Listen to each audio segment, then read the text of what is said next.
तो लालू जी अपने थक गए अनिवार्य करते हुए कि हमको बनाइए, हम मैं हूँ तो अनिवार्य, तो थक गए।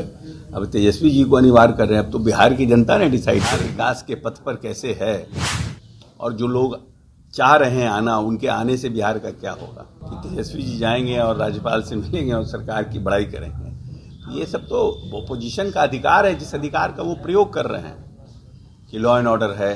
तो अब इनको तो एक्चुअली में क्या है ना, बेस नहीं पता है ना कि बेस क्या था, कहाँ से बिहार निकला है। उस समय तो तेजस्वी जी बहुत छोटे थे, उनको पता नहीं है कि कैसे स्कॉर्पियो से राइफल निकला रहता था, कैसे 118 नरसंहार हुआ, कितना जातीय अनुवाद हुआ।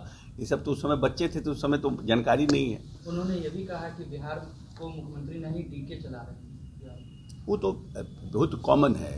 ये तो जिसको पुराने जो लोग पहले कहते थे आरसीपी सिंह के बारे में, अब आज इनके बारे, जो लोग मुख्यमंत्री के साथ हैं और मुख्यमंत्री को बिहार के विकास में ताकत दे रहे हैं, उन सबको ये लोग टारगेट कर रहे हैं। तो तेजस्वी जी को याद नहीं है संजय जी के बारे में कितना बोला जाता था। तो ये तो बहुत कॉमन है ना, इट्स वेरी कॉमन। जो आदमी जिसके साथ रहता है उसको टारगेट किया जाता है। लालू जी नीतीश कुमार के गृह जिला जाते हैं और कहते हैं तेजस्वी को सीएम बनाइए, ना किसी के सामने सिर झुकाएं ना झुकाएंगे। विधानसभा में बनाना जरूरी अनिवार्य हो। तो लालू जी अपने थक गए अनिवार्य करते हुए कि हमको बनाइए, हम मैं हूँ तो अनिवार्य हैं। तब तो उन तो थक गए। अब तेजस्वी जी को अनिवार्य कर रहे हैं। अब तो बिहार की जनता ने डिसाइड करेगी कि बिहार विकास के पथ पर कैसे है, और जो लोग चाह रहे हैं आना, उनके आने से बिहार का क्या होगा।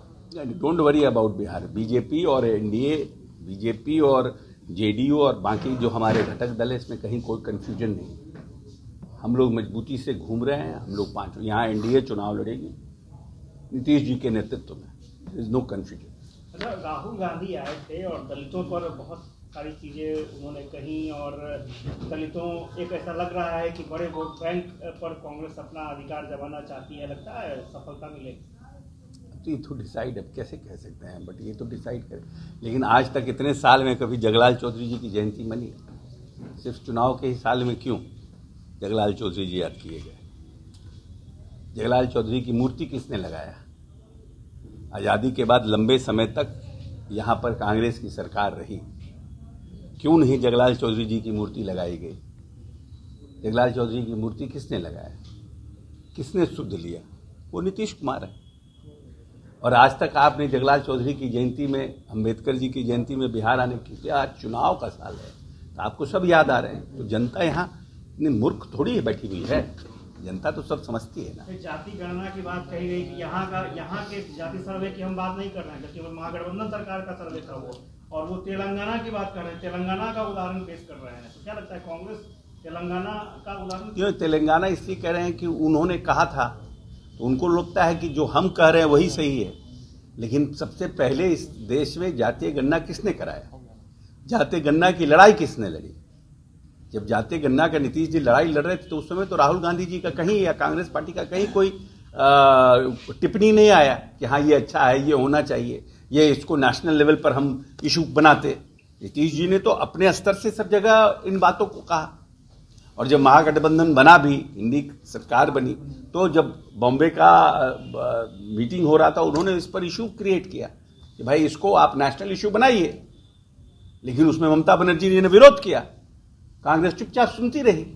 अब आप जब नीतीश जी निकल गए, जातीय गणना सब कुछ हो, तब उसके बाद वो तो फसाद है ना, आइडियोलॉजिकल नहीं है, सिचुएशनल है।